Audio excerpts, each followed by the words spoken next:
আফসোস তোমাকে করতেই হবে, হয়তো আমাকে ঠকানোর, নয়তো আমাকে হারানোর। একটা কথা ভুলে যেও না, নিয়তি কখনো বেইমানি করে না।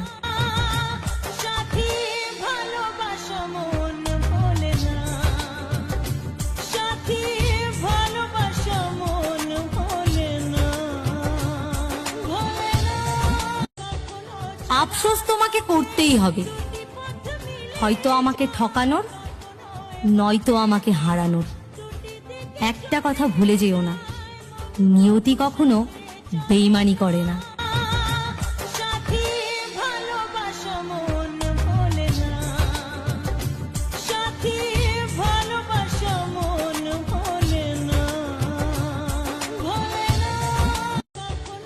আফসোস তোমাকে করতেই হবে, হয়তো আমাকে